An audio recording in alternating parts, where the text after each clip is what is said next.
का जो है वो स है, दूसरे का भी स है, तीसरे का आपके ब है, चौथे का आएगा द, और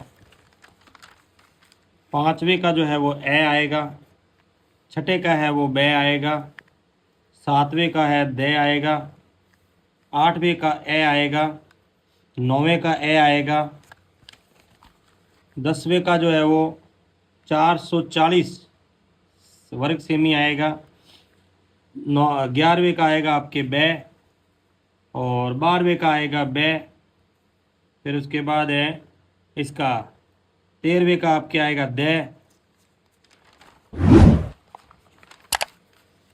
14वें का है वो ब आएगा, 15वें का है वो ए आएगा, और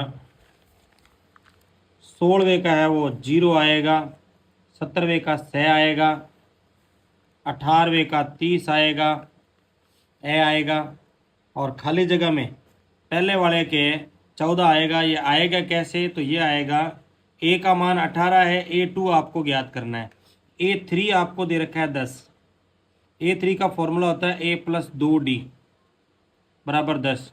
ए आपको 18 दे रखा है, 18 उधर जाएगा तो माइनस, तो 2D बराबर आ जाएगा -8, तो D बराबर -4 आएगा, -4 आएगा तो इसमें से 4 घटा देंगे, 18 में से 4 घटाएंगे तो 14 आ जाएगा। ये है इसका सूत्र है, x1 + x2/2, y1 + y2/2, तो 7 और 3 10, 10 का आधा हो जाएगा 5, -3 + 9, तो 6 बचेंगे, प्लस के 2 का भाग देंगे 3, ये आ जाएगा। तीसरे में 2 आ जाएगा, क्योंकि इसकी वैल्यू होती है √3/2, इसकी 2/√3, तो कट जाएंगे, 1 बचेगा। और इधर sin 30 की वैल्यू होती है आपके पास √3/2, sec 30 की होती है 2/√3, तो ये भी कैंसिल हो जाएगा, 1 + 1 2 हो जाएगा। इसके अंदर आपसे पूछा था कि एक ठोस अर्धगोले का व्यास 14 सेमी है, तो त्रिज्या हो जाएगी 7 सेमी, और इसका संपूर्ण पृष्ठीय क्षेत्रफल होता है 3πr²। तो 3πr² को हल करेंगे तो आपके पास आ जाएगा 462 वर्ग सेमी। इसमें बंटन में बहुलक पूछा था, सबसे ज़्यादा बार 4 आया हुआ है, तो बहुलक 4 आएगा इसका।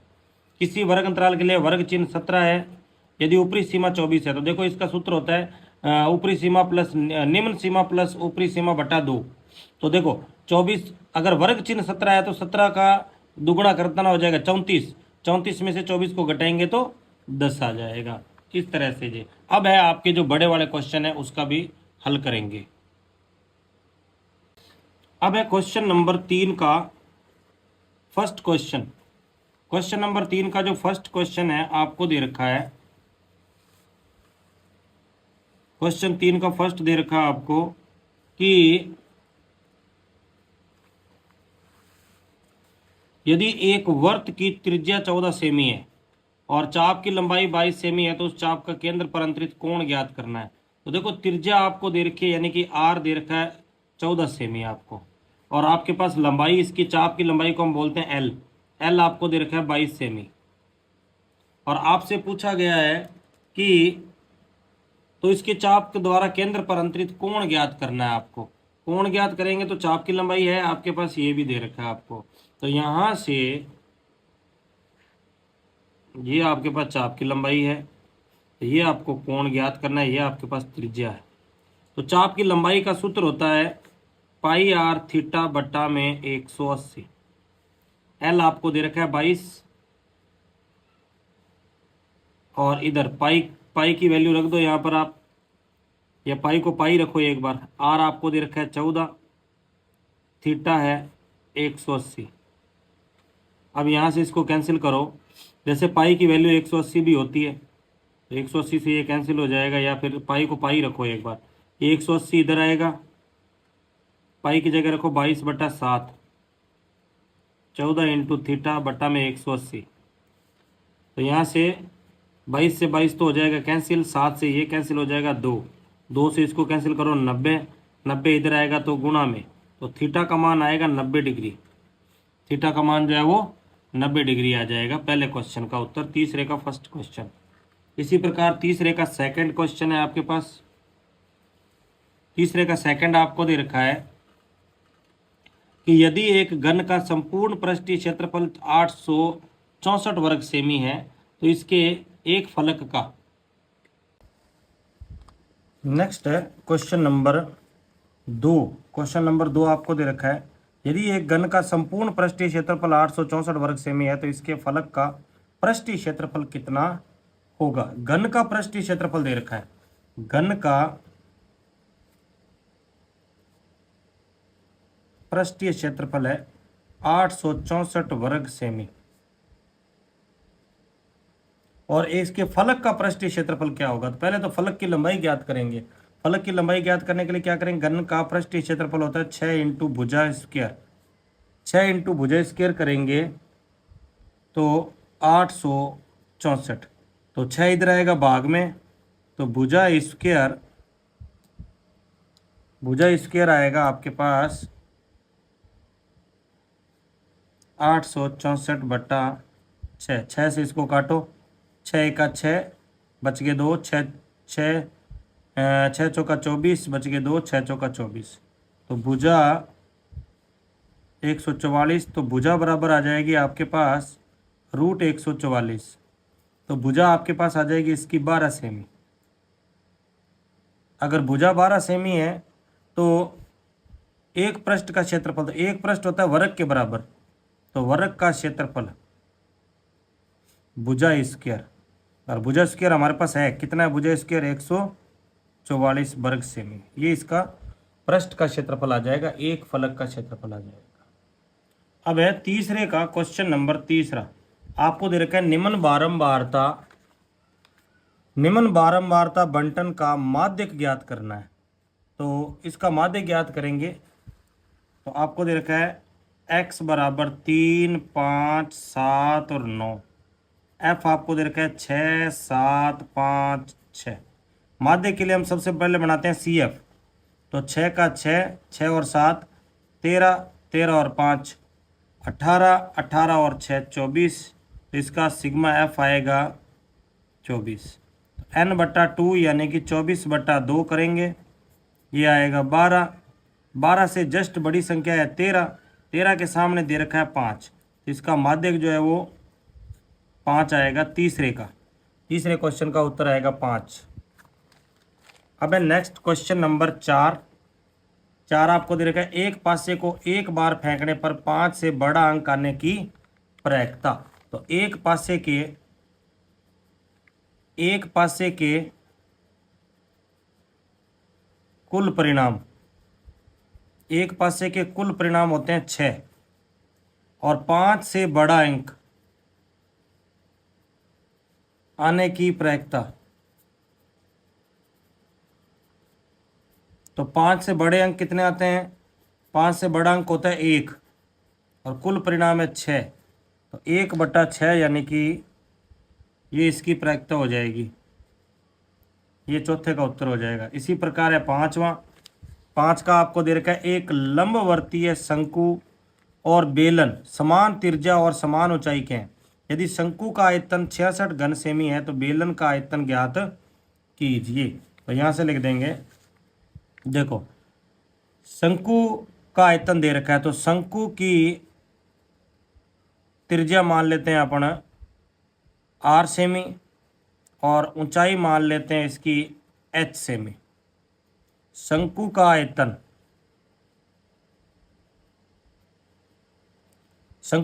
होता है, दे रखा है 66 घन सेमी। आपसे पूछा गया है बेलन का आयतन,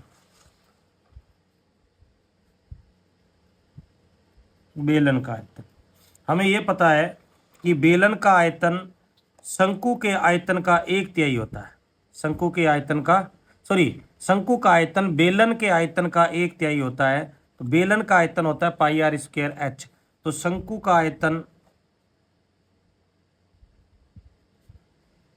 1/3 पाई आर स्क्वायर h होता है, तो बराबर में कितना दे रखा है 66। ये 3 इधर आएगा तो गुणा में, यानी पाई आर स्क्वायर 66 इंटू 3, इसका 3 गुणा कर देंगे, 6 3 18, 18 और 1 19, तो 198 वर्ग सेमी जो है इसका क्षेत्रफल आ जाएगा, आयतन घन सेमी हो जाएगा।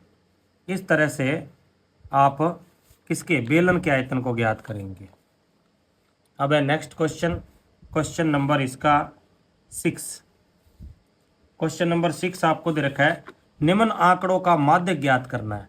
इसका माध्य ज्ञात करेंगे तो माध्य के लिए सबसे पहले लगाएंगे आरोही क्रम में। आरोही क्रम में लगाएंगे तो आपको सबसे छोटा अंक दिख रहा है 17, फिर 18, फिर आएगा 19, फिर आएगा 20, फिर आएगा 25, फिर 27 और फिर 29। अब देखो पदों की संख्या है 1 2 3 4 5 6 7, तो विषम संख्या है, n विषम है, तो माध्यिका क्या होती है, n+1/2वां पद। तो n यानी कि 7 + 1 8/2वां पद यानी 4वां पद। तो 4वां पद किधर से भी गिन लो, 1 2 3 4, तो 4वां पद यानी कि m बराबर कितना आएगा, 20। इसका राइट आंसर हो जाएगा क्वेश्चन नंबर 6 का। अब है क्वेश्चन नंबर इसका 7। दो खिलाड़ी राम और श्याम शतरंज का एक मैच खेलते हैं। यह ज्ञात है कि राम द्वारा मैच जीतने की प्रायिकता 4/5 है। श्याम के जीतने की प्रायिकता ज्ञात करनी है। तो क्या लिख देंगे, राम के जीतने की प्रायिकता, या लिख देंगे राम के जीतने की प्रायिकता 4/5 है। तो श्याम के जीतने की प्रायिकता आपसे पूछी है, तो देखो राम के ना जीतने की प्रायिकता है वो श्याम के जीतने की प्रायिकता है, तो यहां लिख देंगे श्याम के जीतने की प्रायिकता, यानी हम कह सकते हैं पीई की बार। और ये क्या हो जाएगा, पीई, ये आपसे पूछा गया था, इसका सूत्र था पीई की बार 1 - पीई। तो 1 - 4/5, 5 × 5, 5 में से 4 जाएगा 1/5, इसका राइट आंसर हो जाएगा। नेक्स्ट क्वेश्चन है, दो घनों जिनमें प्रत्येक की भुजा 2 सेमी है के संलग्न फलकों को मिलाकर एक ठोस बनाया जाता है, इसके प्रारंभिक घनाभ का आयतन ज्ञात करना है। तो देखो स्टूडेंट, ये जब आप दो घनों को जोड़कर जब आप एक घना बनाते हो, तो देखो इसकी भुजा आपको दे रखी है 2 सेमी, तो ये 2 और ये 2, ये 2 और ये 2। देखो इसके जो नया घनाभ बन रहा है ना, इस घनाभ में सिर्फ लंबाई जो है वो 2-2 सेमी जुड़ जाएगी, बाकी ऊंचाई और चौड़ाई में कोई परिवर्तन नहीं आएगा। तो नए बने घनाभ की लंबाई है 2 सेमी, चौड़ाई है लंबाई है 4 सेमी, चौड़ाई है 2 सेमी और ऊंचाई भी है 2 सेमी। तो घनाभ का पूछा गया आपसे पृष्ठ आयतन, घनाभ का आयतन ज्ञात करना है।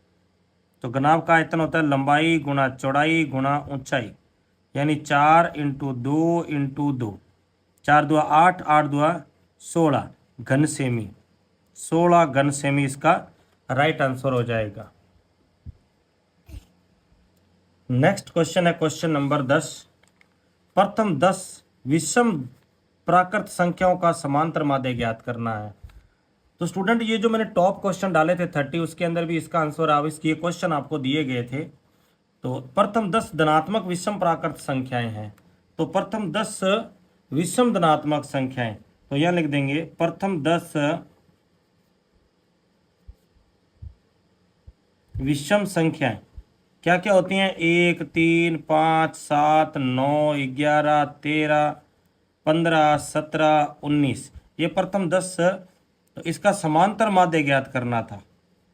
समांतर माध्य मैंने बताया था, इसका योग क्या होता है, जितनी संख्याएं हैं उसका वर्ग कर देते हैं। तो 10 संख्या है, 10 का वर्ग 100 हो जाएगा, बट्टा में 10 हो जाएगा, क्योंकि 10 संख्याएं हैं, 0 से 0 कटेगी, इसका उत्तर आएगा 10। इस तरह से ये क्वेश्चन हो जाएगा। अब है नेक्स्ट क्वेश्चन नंबर आपके पास इसका 11। क्वेश्चन नंबर 11 आपको क्वेश्चन नंबर 10 आपको दे रखा है, एक थैले में 6 लाल गेंद है, 7 सफ़ेद गेंद है। इस थैले में से एक गेंद यदृच्छिय निकाली जाती है, निकाली गई गेंद के सफ़ेद होने की प्रायिकता ज्ञात करनी है क्वेश्चन नंबर 10 में। क्वेश्चन नंबर 10 में आपको दी गई लाल गेंद, तो लाल गेंद के परिणाम हो जाएंगे आपके पास 6, और सफ़ेद गेंद के परिणाम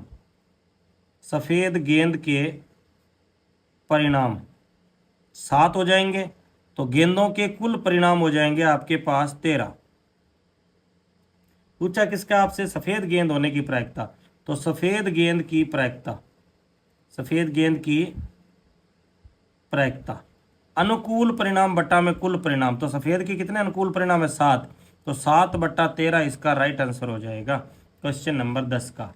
अब है क्वेश्चन नंबर 11 आपके पास दे रखा है कि यदि 5, 7, 9, 4, 3 और x+2 का समांतर माध्य 6 है तो x का मान ज्ञात करना है। यानी आपको ये जो आंकड़े दे रखे हैं क्वेश्चन नंबर 11 में, सॉरी क्वेश्चन नंबर 11 ये वाला है। यदि एक ठोस अर्धगोले का वक्र पृष्ठीय क्षेत्रफल 50 पाई वर्ग सेमी है तो उस अर्धगोले की त्रिज्या ज्ञात करनी है। तो देखो अर्धगोले का वक्र पृष्ठ दे रखा है, अर्धगोले का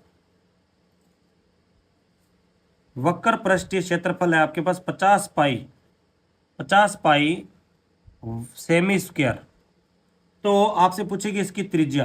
तो अर्धगोले का वक्र पृष्ठ होता है आपके पास 2 पाई आर की स्क्वायर 50 पाई। तो यहाँ से जब आर को ज्ञात करोगे तो ये 2 पाई इधर आएगा, भाग में चला जाएगा। तो 50 पाई बट्टा में 2 पाई, पाई से पाई कैंसिल हो जाएगा और आर बराबर आ जाएगा √25 और आर बराबर आ जाएगा 5 सेमी। तो इसकी जो त्रिज्या है वो 5 सेमी आ जाएगी स्टूडेंट। इस तरह से आपको करना था क्वेश्चन नंबर 11। अब है क्वेश्चन नंबर आपको दे रखा है इसका 12। क्वेश्चन नंबर 12 में आपको दे रखा है 5, 7, 9, 4, 3 कि x प्लस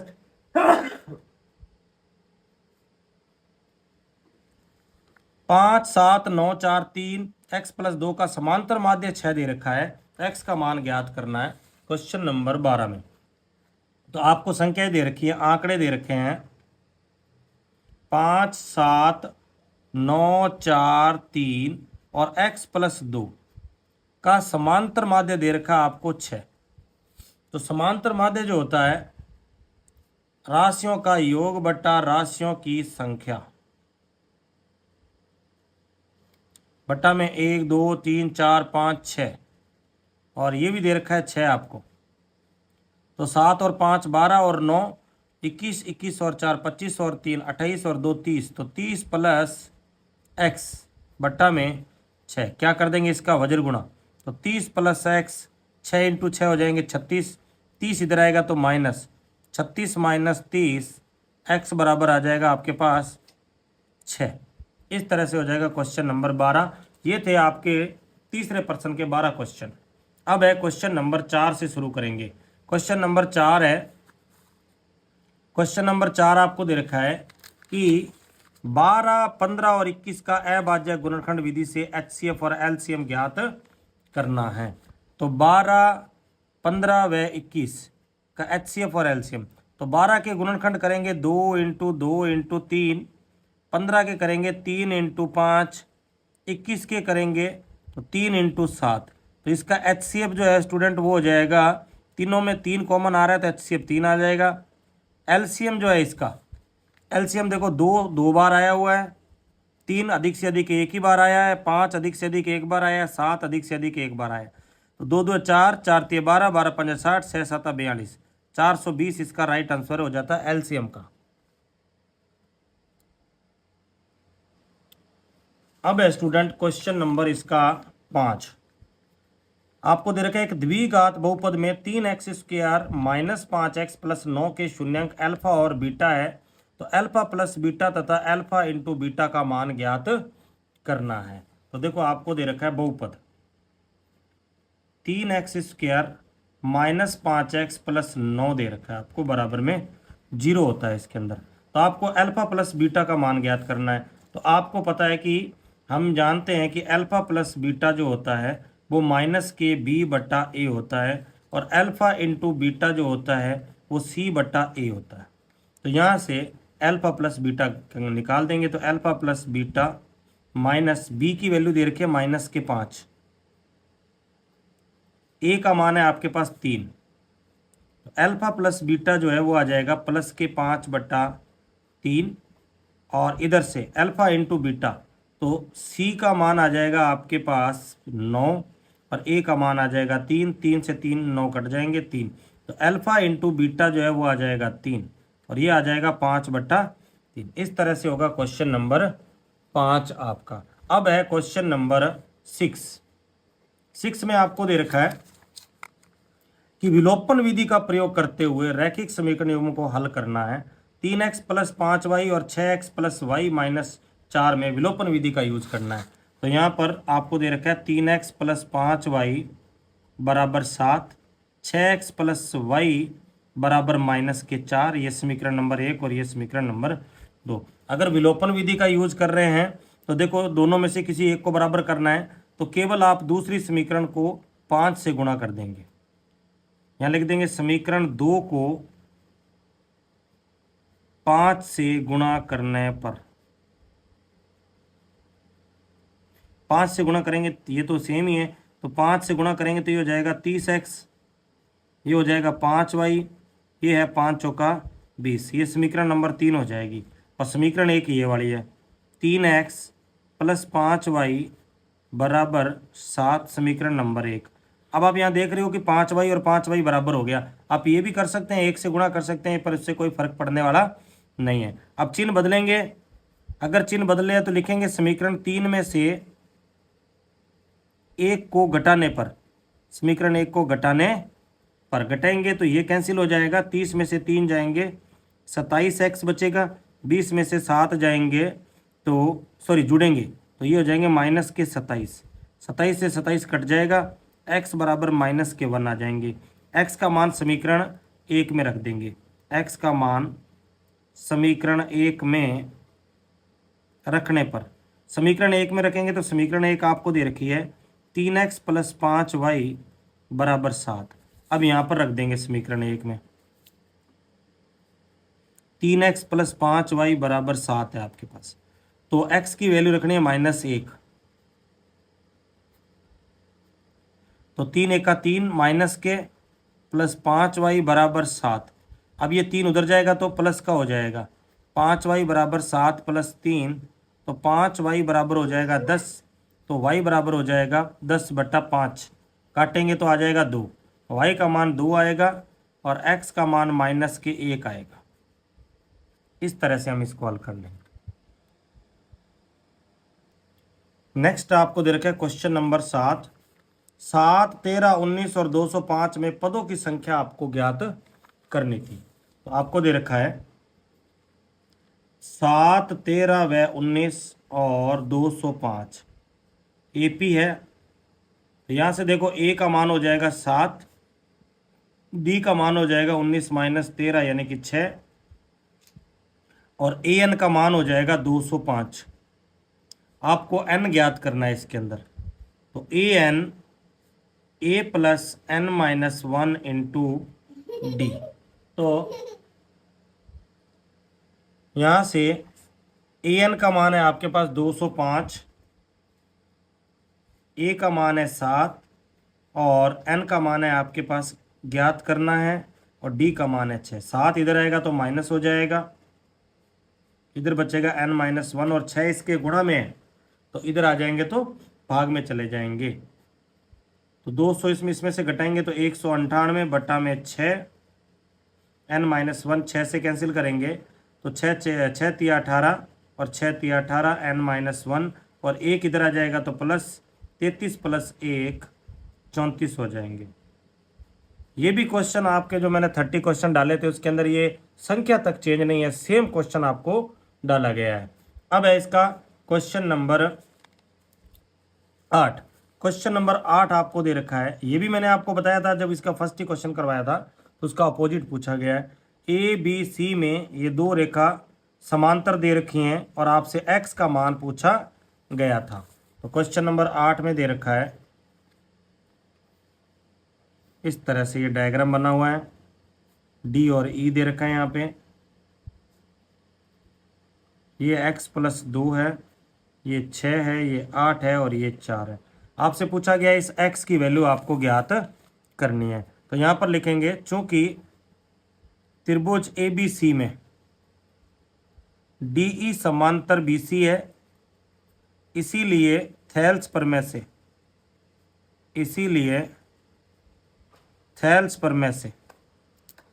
से करेंगे थेल्स पर में होती है तो ए डी बट्टा में बी डी और ए ई बट्टा में सी ई। ए हो जाएगी एक्स प्लस 2/6 और 4/8। इसका कर देंगे वज्र गुणा। वज्र गुणा करेंगे तो एक्स प्लस 2 × 8 और 4×6 = 24। 8 इधर आएगा तो भाग में 24/8, 8 से कैंसिल करेंगे आएगा 3। एक्स प्लस 2 बराबर 3 और ये 2 इधर आएगा तो माइनस एक्स बराबर 3 - 2 यानी एक्स बराबर आ जाएगा आपके पास 1। इस तरह से ये होगा क्वेश्चन नंबर आपका 8।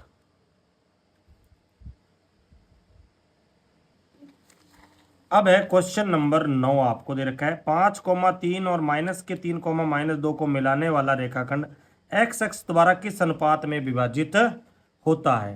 तो अपने को ये बताना है कि एक्स अक्ष पर किस अनुपात में विभाजित होता है। यानी कि आपके पास ये एक रेखा है, मान लो यहाँ पर एक बिंदु ए है, यहाँ पे बी है, ये आपको दे रखा है 5,3 और ये आपको -3, -2 दे रखा है। और मान लो इस पर कोई बिंदु है वो एक्स अक्ष पर विभाजित है।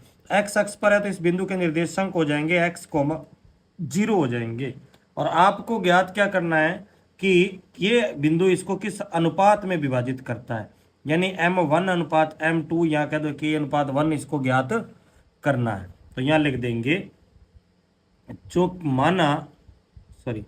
माना इसको C मान लो, माना CAB को m1:m2 या k:1 में विभाजित करता है। मैं दो तरीके से कर रहा हूँ इस क्वेश्चन को, आपको जो आसान लगे आपने जो किया वो चेक कर लेना। मैं दोनों ही तरीके कर रहा हूँ।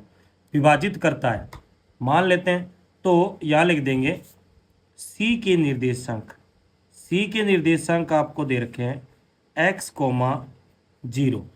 अब यहाँ से इसका एक डायरेक्ट फॉर्मूला होता है m1/m2 और देखो x की वैल्यू है नहीं तो y की वैल्यू है तो y वाला सूत्र लगेगा y - y1 और y2 - y। यहाँ से इसकी वैल्यू रखेंगे तो m1/m2 y का मान है आपके पास 0 - y1 ये होता है x1 और ये y1, ये x2 और ये y2। तो y1 का मान है 3। फिर उसके बाद है y2 जो है आपके पास -2 है और y की वैल्यू है 0। अब इसको हल करेंगे तो ये हो जाएगा -3 बट्टा में -2, माइनस से माइनस कैंसिल, m1/m2 आ जाएगा आपके पास 3/2। और इसका सेकेंड टाइप क्या था कि y की वैल्यू दे रखी है तो y वाला सूत्र y बराबर y2 + y1m2 बट्टा में m1 + m2। तो मैंने माना m1:m2 क्या मान लिया k:1 मान लिया। अब है ना इस विधि से भी आप इसको कर सकते हैं। इससे करते हैं तो ये हो जाएगा y का मान आपको दे रखा है 0 तो m1 का मान है k, y2 का मान है आपके पास -2 प्लस y1 का मान है आपके पास यहाँ दे रखा है 3 और m2 का मान है 1 बट्टा में k + 1 हो जाएगा। और जब इसको क्रॉस मल्टीप्लाई करेंगे तो ये हो जाएगा 0, इधर बचेगा -2k और प्लस में 3। अब यहाँ से ये 3 इधर आएगा तो माइनस हो जाएगा यानी -2k -3 माइनस से माइनस कैंसिल 3/2 आ जाएगा यानी k/1 3/2 यानी k:1 हो जाएगा 3:2। इस तरह से भी आप इसको कर सकते हैं। अब है क्वेश्चन नंबर इसका 10। क्वेश्चन नंबर 10 आपको दे रखा है कि 4 कोट स्क्वायर 45, सेक स्क्वायर 60 और साइन स्क्वायर 60 का मान ज्ञात करना था आपको। तो 4 cot square 45 minus sec square 60 plus sine square 60 ये दे रखा है, इसका मान ज्ञात करना है।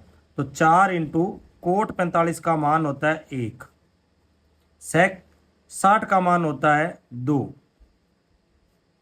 प्लस और साइन 60 का मान होता है √3/2 और इसकी भी स्क्वायर।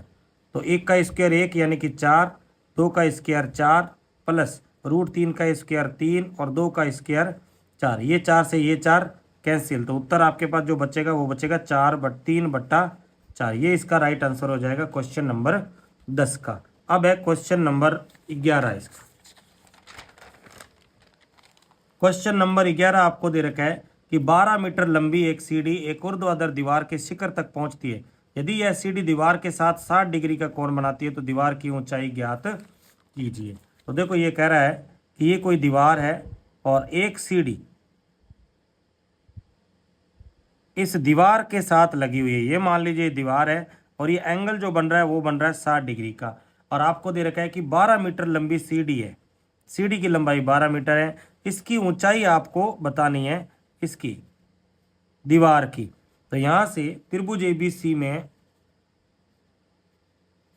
ए बी इसकी लंबाई हो जाएगी, यानी कि लंब कहेंगे इसको। ये हो जाएगा एसी कर्ण हो जाएगा जो कि 12 मीटर है। तो आपको लंब ज्ञात करना है, कर्ण आपको दे रखा है, तो लंब बटा कर्ण होता है साइन। साइन 60 डिग्री लंब बटा कर्ण। साइन 60 की वैल्यू होती है √3/2। वज्र गुणा करेंगे तो लंब इंटू 2 12√3। 2 इधर आएगा तो भाग में 12√3/2 यानी 6√3। तो लंब यानी कि इसकी ऊंचाई, सॉरी इसकी ऊंचाई जो है वो 6√3 मीटर आ जाएगी। इस तरह से दीवार की ऊंचाई है वो 6√3 मीटर आएगी। अब है क्वेश्चन नंबर आपके पास इसका नेक्स्ट जो क्वेश्चन है, क्वेश्चन नंबर इसका 12। क्वेश्चन नंबर 12 आपको दे रखा है कि ए बी सी डी के अंतर्गत एक वर्त है। एक वर्त के परिगत एक चतुर्भुज ए बी सी डी खींचा गया है। सिद्ध कीजिए कि A B plus C D और A D plus B C, इसको प्रूव करना है। इस तरह का आपको एक चतुर्भुज दे रखा है।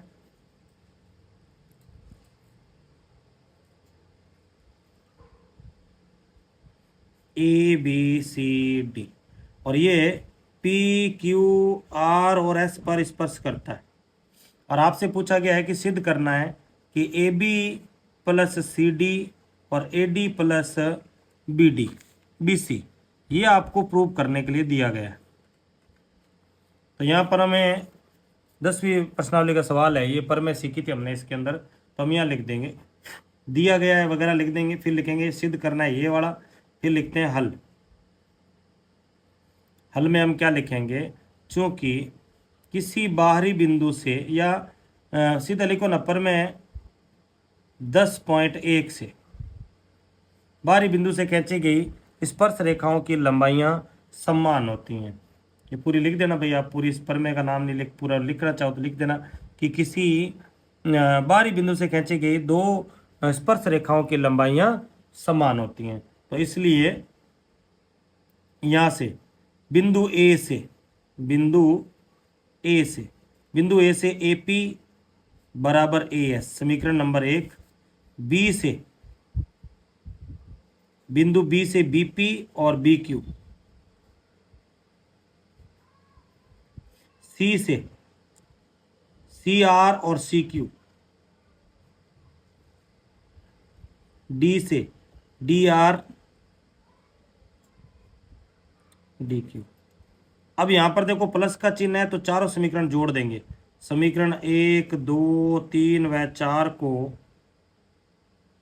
जोड़ने पर जोड़ेंगे तो लेफ्ट साइड लेफ्ट में और राइट साइड राइट में, तो A P plus B P C R plus D R, इधर B A S plus, sorry D S है यहाँ पे, A S plus D S B Q plus C Q.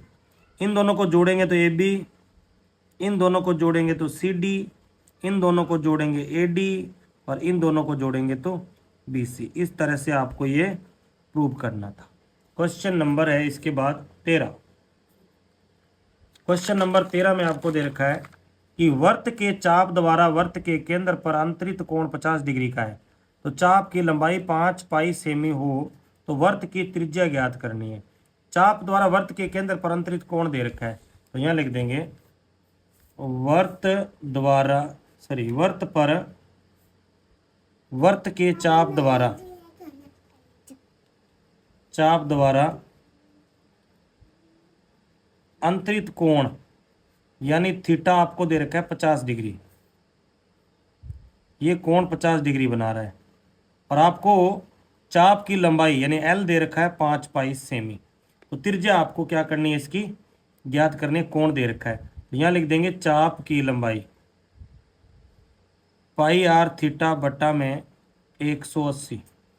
चाप की लंबाई है 5 पाई, पाई का पाई रहेगी, आर का आर रहेगा, डिग्री है 50, 1 0 से 1 0 कैंसिल। अब आर ज्ञात करना है तो 5 और पाई इधर आएगा भाग में, 18 इधर जाएगा तो गुणा में, यानी 5 पाई इंटू 18 बट्टा में पाई इंटू 5 बराबर आर। अब पाई से पाई कट गया, 5 से 5 कट गया, तो आर बराबर आ गया आपके पास 18 सेमी, यानी इसकी त्रिज्या जो है वो 18 सेमी आएगी क्वेश्चन नंबर 13 की। अब है क्वेश्चन नंबर 14 आपके पास दे रखा है कि एक समांतर श्रेणी प्रथम 15 पदों का योगफल ज्ञात करना है, जिसका nवां पद आपको दे रखा है। nवें पद का फॉर्मूला आपको दे रखा है और आपसे पूछा गया 15 पदों का योगफल। तो यहाँ पर लिखेंगे an बराबर दे रखा है आपको 3 + 2n और 15 पदों की संख्या दे रखी है। 15 पदों का योग आपको ज्ञात करना है।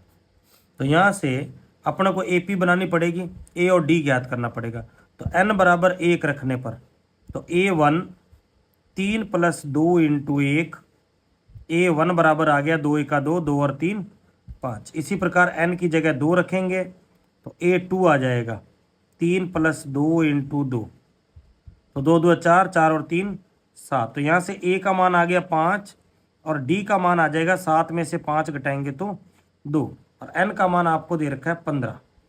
Sn आपको क्या करना है, ज्ञात करना है। इस तरह से Sn n/2 2a + n - 1 × D का सूत्र लग जाएगा। तो Sn बराबर 15/2 2 × 5 + 15 - 1 और D का मान है आपके पास 2। Sn बराबर 15/2 10 + 14 2 28। अब इसको आगे सॉल्व करेंगे तो Sn 15/2 इंटू, अब 10 और 28 को जोड़ेंगे तो 38, 2 से काटेंगे तो 19, Sn आ जाएगा 15 × 19, 15 में 135 13, 15 1 15, 15 और 13 हो गए 28, 285 इसका योगफल आ जाएगा। ये क्वेश्चन था 14 नंबर क्वेश्चन। नेक्स्ट क्वेश्चन है क्वेश्चन नंबर 15। आपको दे रखा था 4,0 और 0,-8 को रेखाखंड को 4 बराबर भागों में विभाजित करने वाले बिंदुओं के निर्देशांक आपको लिखने थे। तो ये आपको दे रखा था। इसके अथवा में भी एक क्वेश्चन दे रखा है। आई थिंक आपने हमेशा, मेरे को लगता है कि आप लोगों ने यही किया होगा क्योंकि ये आसान है, फिर भी ये मैं दोनों ही कर रहा हूँ। फर्स्ट में दे रखा है आपको कि एक रेखाखंड है, क्वेश्चन नंबर 15, ये मान लीजिए A है, ये B है, ये 4,0 है और ये 0,-8 है। इसको 4 भागों में बांटना है। तो मान लो यहाँ पे D ले लिया, यहाँ पे E ले लिया और यहाँ पे आपने F लिया, कुछ भी लिया होगा। अब यहाँ से हम देखेंगे तो D जो है ना, 2 भाग इधर है, 2 ही भाग इधर है, तो ये बीच में पड़ता है, बीच में है तो इसको बोलेंगे मध्य बिंदु। तो AB का मध्य बिंदु D है। इसी प्रकार देखो इधर भी एक भाग, इधर भी एक, तो E जो है वो AD का मध्य बिंदु हो जाएगा और F है वो BD का मध्य बिंदु। तो ये सूत्र भी लग सकता है। अगर आप करोगे अनुपात वाला तो इसके लिए अनुपात हो जाएगा, देखो एक भाग इधर है, 3 भाग इधर है, तो 1:3, इसके लिए 1:1, इसके लिए 3:1, दोनों ही सूत्र आपसे लग सकते हैं। तो मैं मध्य बिंदु वाला कर रहा हूँ, तो यहाँ लिखेंगे DAB का मध्य बिंदु है, इसीलिए D के निर्देशांक x बराबर x1 + x2/2, y1 + y2/2। तो यहाँ से x बराबर 4 + 0/2, y 0 ± के 8/2 यानी कि -4। तो D के निर्देशांक आ जाएंगे आपके पास 2, -4। इसी प्रकार ई के निर्देशांक ज्ञात करेंगे। तो ई जो है, ई के निर्देशांक यहाँ लिख देंगे, ई एडी का मध्य बिंदु है, एडी का मध्य बिंदु है। तो यहां से ई के निर्देशांक के लिए x बराबर 4 + 2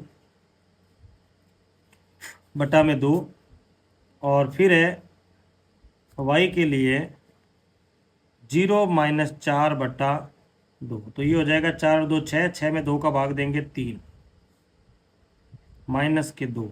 इसके निर्देशांक आ गए 3, -2। f के निर्देशांक, तो f BD का मध्य बिंदु है, f BD का मध्य बिंदु है। तो f के निर्देशांक, f के निर्देशांक निकालेंगे तो x बराबर, तो 2 + 0 बटा 2 यानी 1, फिर -4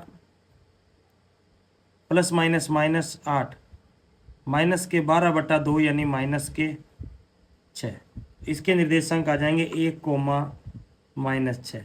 इस तरह से इसके 4 भाग करने वाले बिंदुओं के निर्देशांक ज्ञात करेंगे। अब है क्वेश्चन नंबर 15 के जो अथवा में दिया गया, ये भी अच्छा क्वेश्चन है।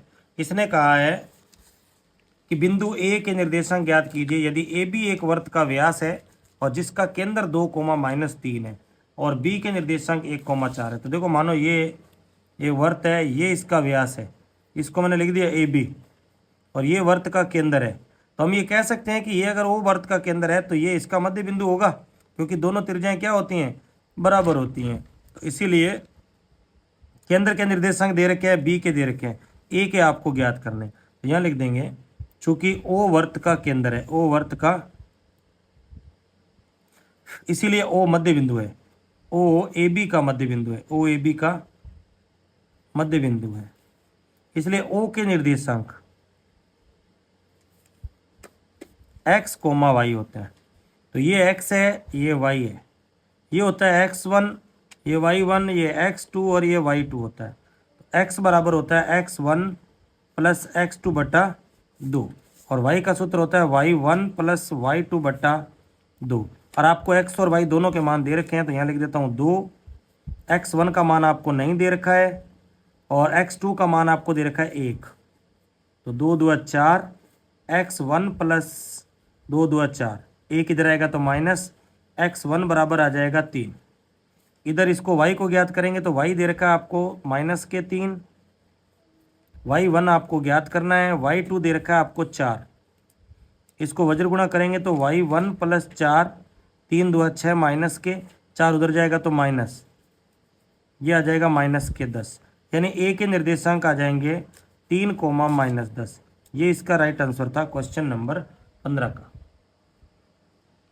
अब आपको दे रखा है क्वेश्चन नंबर 16। 16 में भी अथवा दे रखे हैं, सिद्ध कीजिए कि 2 सकेंद्रीय वर्तों से बड़े वर्त की जीवा जो छोटे वर्त को स्पर्श करती है, स्पर्श बिंदु पर समद्विभाजित करती है। ये आपको सिद्ध करना है। आपको दे रखा था कि ये एक वर्त है, दोनों सकेंद्रीय वर्त है, दोनों का केंद्र एक ही है। बड़े वर्त की जीवा छोटे वर्त को स्पर्श करती है, और आपको ये प्रूव करना था, स्पर्श करती है और ये सिद्ध करना है कि ये दोनों इस समद्विभाजित करती है। मतलब आपको ये प्रूव करना है कि ये भाग और ये भाग बराबर है। मान लो ये ए बी जीवा है, ये ओ केंद्र है इसका, और ये पी बिंदु है, ए पी बराबर बी पी को प्रूव करना था आपको। तो यहाँ लिख देंगे दिया गया है, क्या दिया गया है कि ए बी बड़े वर्त की जीवा है, बड़े वर्त की जीवा है और छोटे वर्त की स्पर्श रेखा है। सिद्ध करना है कि स्पर्श बिंदु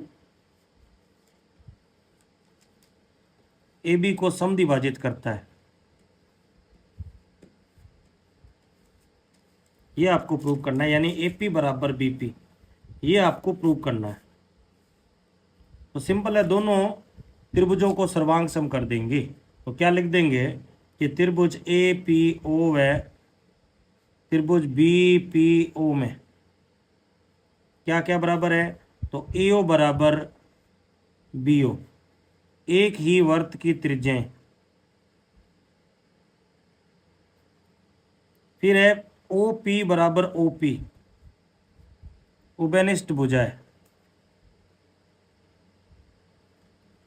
फिर है A P O B P O, प्रत्येक समकोण है। तो कौन सा नियम लग जाएगा? आर एच एस सर्वांग समता नियम या कसौटी से त्रिभुज एपीओ सर्वांगसम त्रिभुज BPO, by CPCT, by CPCT से एपी बराबर बीपी। इसी तरह से आपको ये करना था। अब इसके अथवा में एक क्वेश्चन दे रखा है 16 के, सिद्ध कीजिए कि 12 बिंदु से वर्त पर खींची गई स्पर्श रेखाओं की लंबाइयां बराबर होती हैं। मैं तो आप प्रेफर करूंगा कि यही किया होगा आप लोगों ने, क्योंकि ये पर में आसान है। तो आपको यह सिद्ध करना था कि यहां से एक बार बिंदु है, यहां से दो स्पर्श रेखाएं खींची गई हैं, और आपसे यह कहा गया है कि सिद्ध करना है कि इन दोनों स्पर्श रेखाओं की लंबाइयां जो है वो बराबर होती है। मान लीजिए मैंने बाहरी बिंदु ले लिया पी, पी से दो स्पर्श रेखाएं ए बी और ए पी है, और अपने को ये प्रूव करना है कि ये दोनों बराबर है। तो यहाँ से हम लिख देंगे कि त्रिभुज ए पी ओ ए व त्रिभुज पी ओ बी में, तो पी ओ बराबर पी ओ उभयनिष्ठ भुजाएं, और ए ओ बराबर बी ओ, एक ही वर्त की त्रिज्याएं समान होती हैं, और कोण पी ए ओ बराबर पी बी ओ पता है, क्योंकि दोनों ही 90 डिग्री होते हैं। ए ओ जो है वो इस पर लंब होता है, तो यहाँ लिख देंगे ए ओ लंब पी ए, और बी ओ लंब है वो पी बी, इसलिए तो वो नियम लग जाएगा यहाँ पे। ये है हाइपोटेनस यानी कर्ण दे रखा है आपको, तो आर एच एस सर्वांग समता से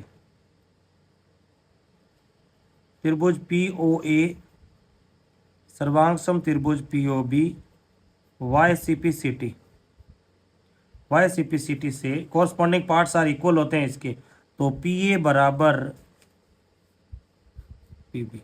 इस तरह से ये प्रूव हो जाएगा दूसरे वाला क्वेश्चन।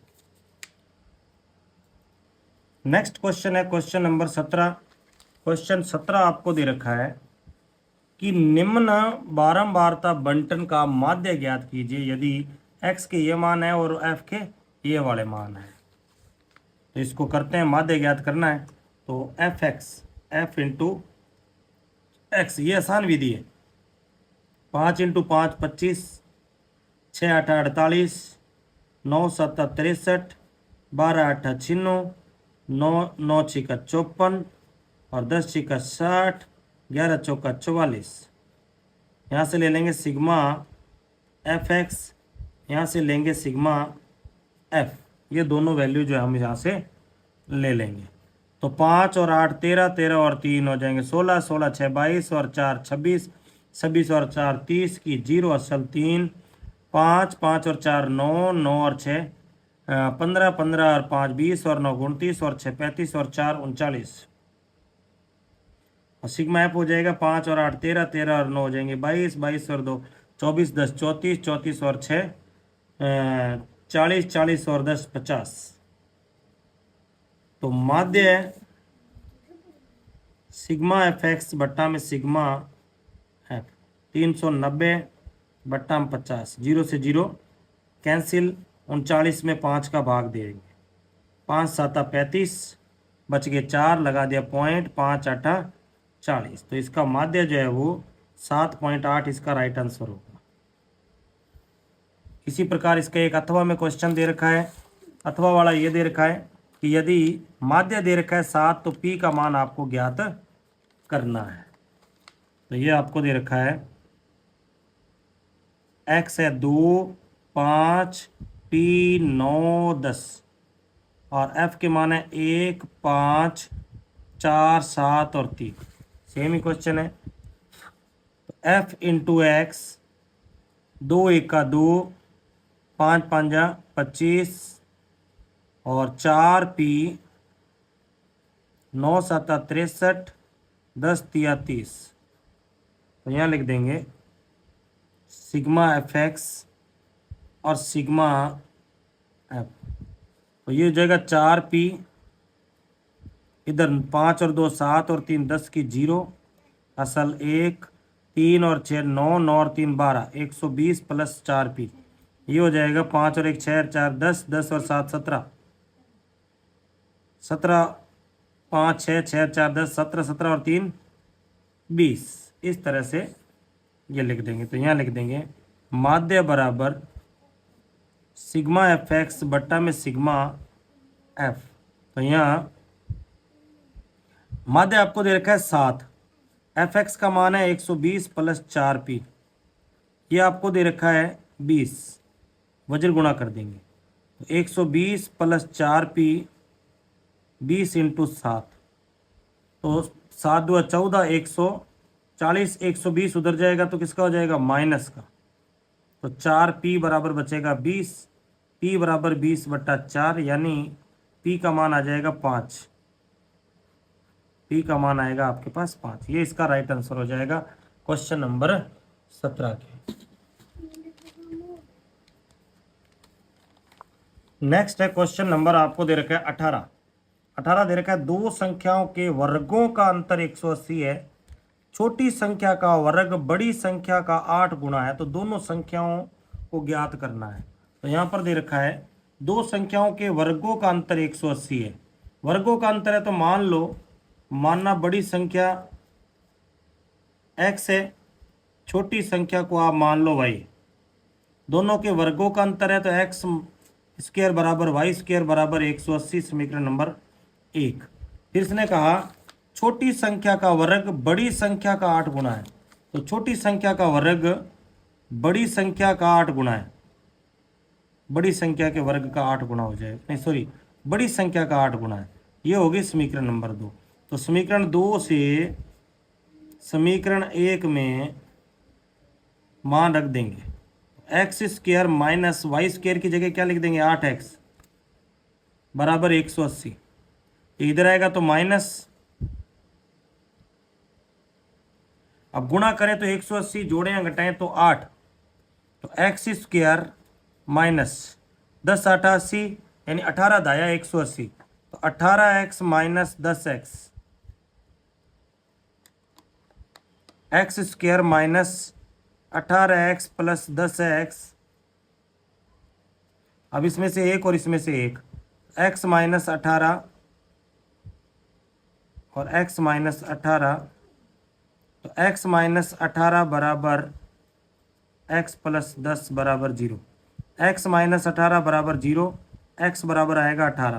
प्लस वाले को हम करते नहीं क्योंकि माइनस का उत्तर आएगा, तो बड़ी संख्या आ जाएगी 18, छोटी संख्या के लिए समीकरण में रख दो, तो वाई स्क्वायर बराबर 8 इंटू 18, 18 8 144, रूट वाई बराबर आ जाएगा 12।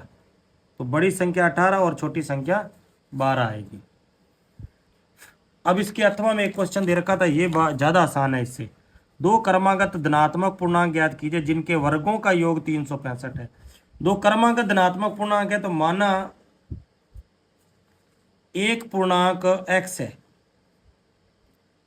तो दूसरा हो जाएगा x प्लस 1, दोनों के वर्गों का योग 365 है, तो x square plus x plus 1 का स्क्वायर बराबर 365।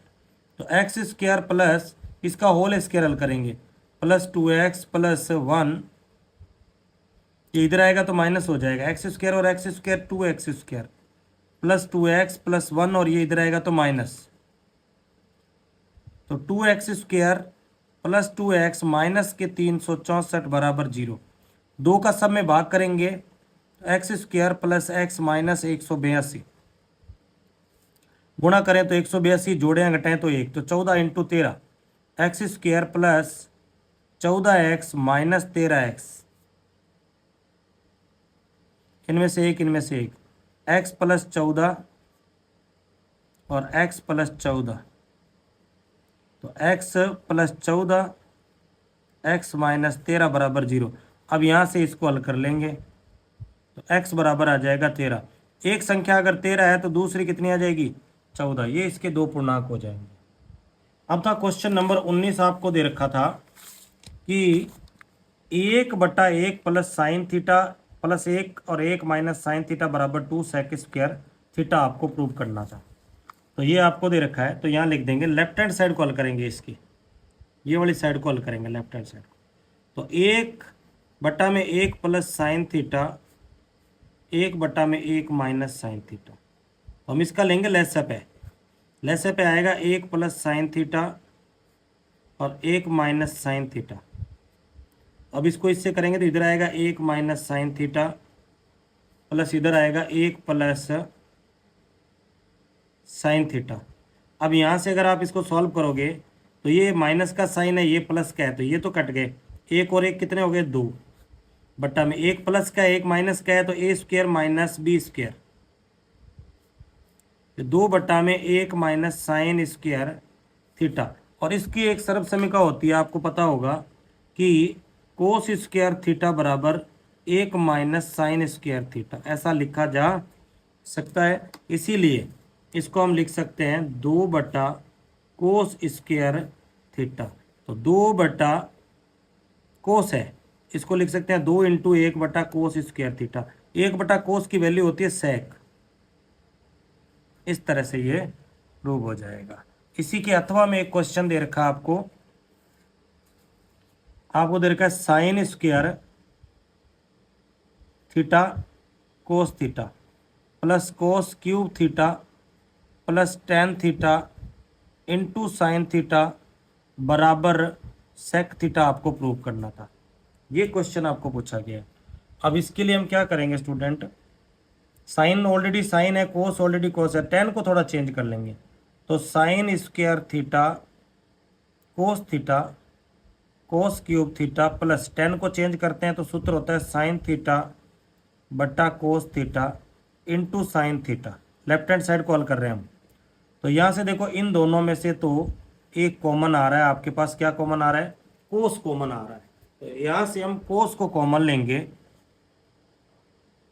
तो यहाँ बचेगा आपके पास साइन स्क्वायर थीटा प्लस इधर बचेगा कोस स्क्वायर थीटा प्लस यहाँ से साइन को साइन से इंटू करेंगे तो साइन स्क्वायर थीटा बट्टा में कोस थीटा।